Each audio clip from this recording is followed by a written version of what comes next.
saúde e você. Oferecimento Unimed João Pessoa. Cuidar de você, esse é o plano.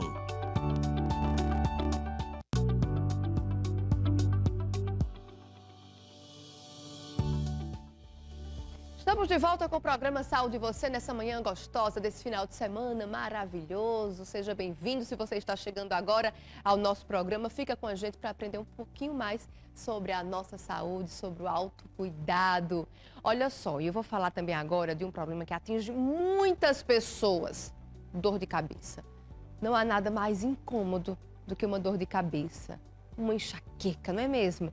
A enxaqueca atinge mais de 1 bilhão de pessoas no mundo inteiro. Então veja como esse é um problema recorrente. E as mais prejudicadas são as mulheres, cerca de 30% da população. Veja. O assunto de hoje é enxaqueca. Infelizmente, esse problema atinge mais o público feminino. E para entender o porquê, a gente veio aqui ao consultório do neurologista Fernando Menezes para conversar sobre o assunto. Muito obrigada pela sua participação. Começar logo explicando para a gente por que nós sofremos mais com a enxaqueca. Bom, a dor de cabeça, ela tem algumas características, quando a gente está falando da enxaqueca, que faz com que cerca de 2,5 a 3 vezes mulheres são mais acometidas do que homens. E isso reside muito na importância do hormônio estrogênio. Esse hormônio que ele muda o seu caráter, a sua característica durante todo o mês do que a gente chama de período menstrual.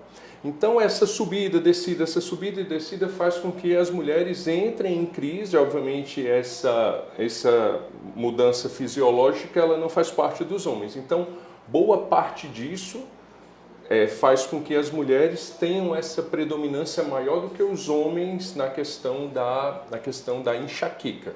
E pode atingir já desde a adolescência as mais jovens? A gente diz o seguinte: a enxaqueca ela é uma doença que eu não devo suspeitar em pessoas acima de 50 anos. Mas abaixo de 50 anos, existe sim diagnósticos na fase adulta, existe sim diagnósticos na fase da adolescência e sim diagnósticos na fase da infância.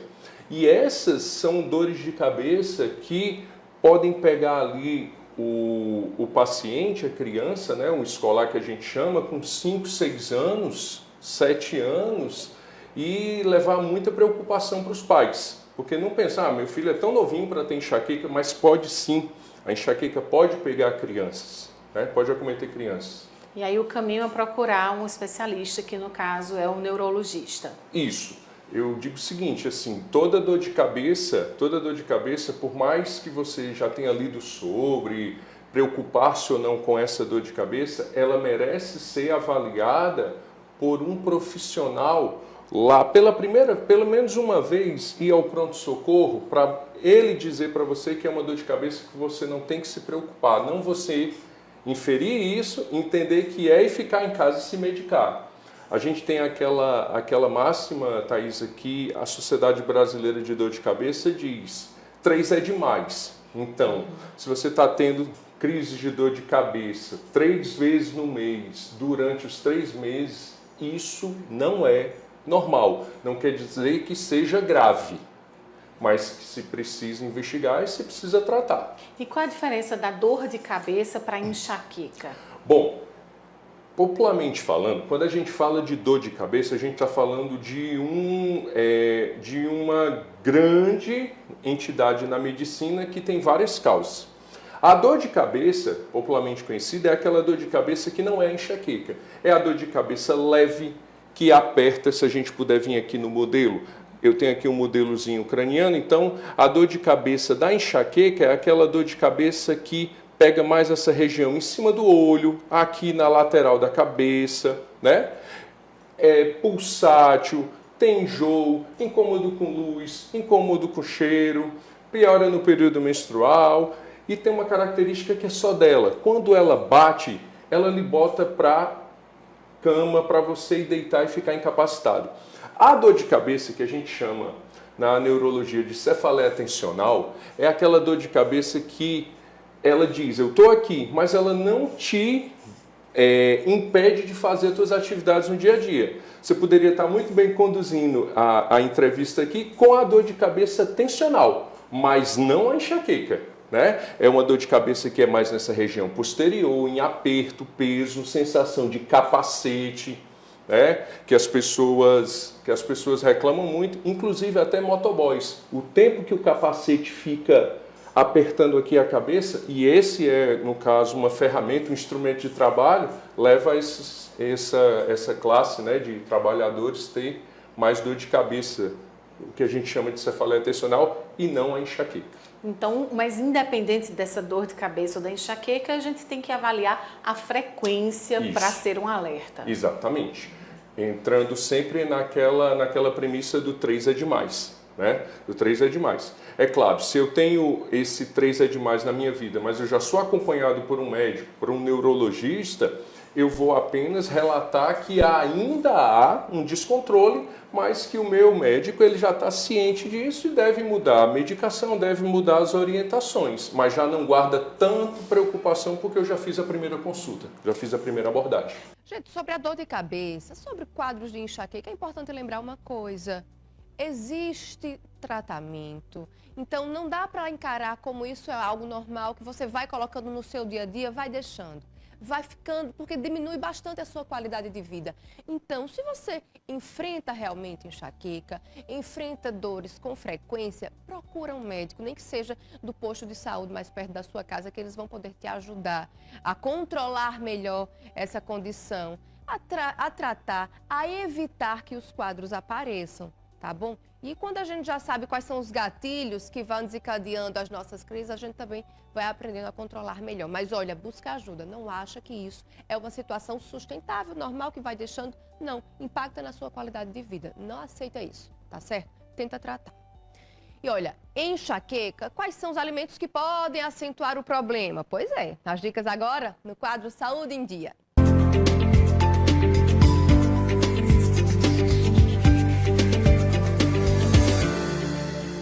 A literatura nos traz alguns alimentos que podem ter correlação com o desencadeamento dessas crises em quem já é propenso para isso, certo?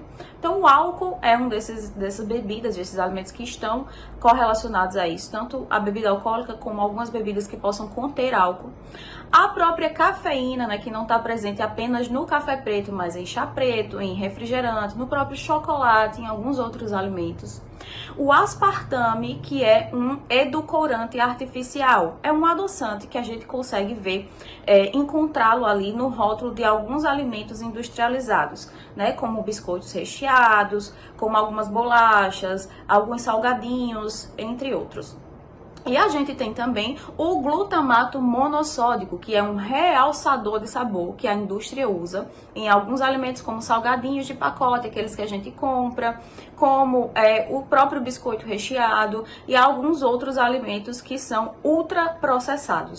Então é indicado que a gente esteja um pouquinho atento aos rótulos dos alimentos, porque esses alimentos eles podem desencadear ali a liberação de mais noradrenalina e serotonina. Isso pode causar uma vasodilatação ou uma vasoconstrição, que é o que pode desencadear uma crise de enxaqueca, tá? Então fica de olho aí nos alimentos que você coloca na sua despensa, sem terrorismo nutricional, mas também com cautela.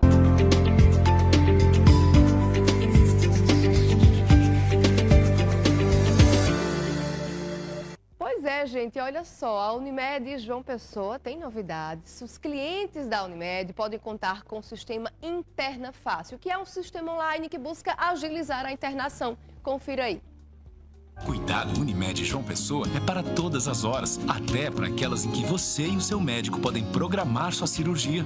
Conheça o Interna Fácil, o sistema online que agiliza sua internação para cirurgias eletivas no Hospital Alberto Urquiza Vanderlei, com check-in sem sair de casa e todo o conforto do maior plano de saúde. Acesse unimedjp.com.br e saiba mais. Unimed João Pessoa, responsável técnico Dr. Fulvio Petrucci, CRMPB 5167.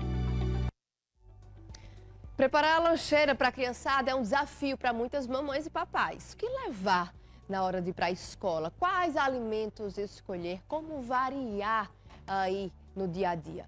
Vamos acompanhar algumas dicas.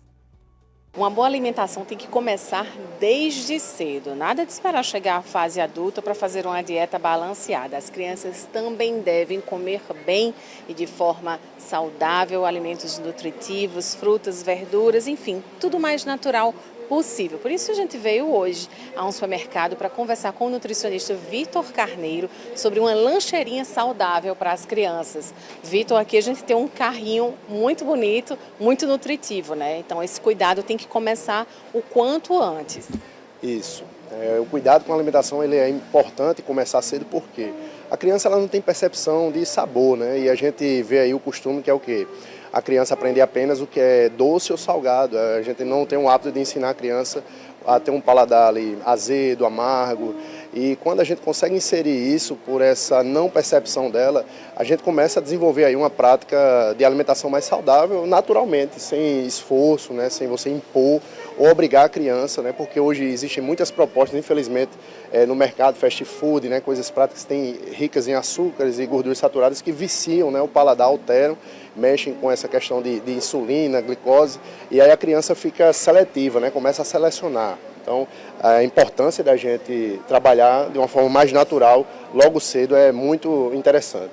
E aí aqui a gente tem algumas sugestões nesse carrinho para a lancheirinha, que é um momento que dá muito trabalho para os pais, mas dá para ser prático e saudável também, né, ao mesmo tempo. Isso, é bem prático, fácil, né, coisas que você consegue armazenar sem estragar, que dá para ir utilizando durante a semana, né. A gente colocou aqui alguns exemplos, né, de frutas que não se deterioram tão rápido, algumas que refrigeradas, elas servem para usar no dia a dia, né, além de suco. Aí eu coloquei aqui um exemplo, né, de um alimento rico em proteína, que é importante, né, um iogurte, é importante ter aí pelo menos umas 3 vezes por semana na lancheira do seu filho, né, para que possa dar um aporte proteico. Coloquei aqui também como exemplo para a gente utilizar o uso de queijos, né, que também é fonte de proteína, com um pão rico em grãos, em fibras, que não vai alterar a glicemia, né, o padrão ali da criança, né, ao longo do tempo, vai disponibilizar energia para ela brincar no intervalo. E também a utilização também de outros tipos de fibras, por exemplo, uma granola sem açúcar que tem disponível também no mercado, né? A gente consegue encontrar para agregar tanto nas frutas, para poder deixá-las mais com um índice glicêmico mais baixo ali, com a carga glicêmica dessa fruta mais baixa, não trazendo prejuízos a longo prazo para a criança. Pois é, gostou? Então é isso, gente. A gente vai tentando, vai se reinventando, vai colocando uma novidade ali na lancheira da criançada. E às vezes uma dica, principalmente para as crianças que têm mais restrição alimentar, às vezes é colocar sem nem avisar. Vai colocando, nem avisa. Bota a coisa que ele gosta e bota uma novidadezinha ali no meio, porque tá lá na escola, no ambiente com outras crianças, vai de repente prova.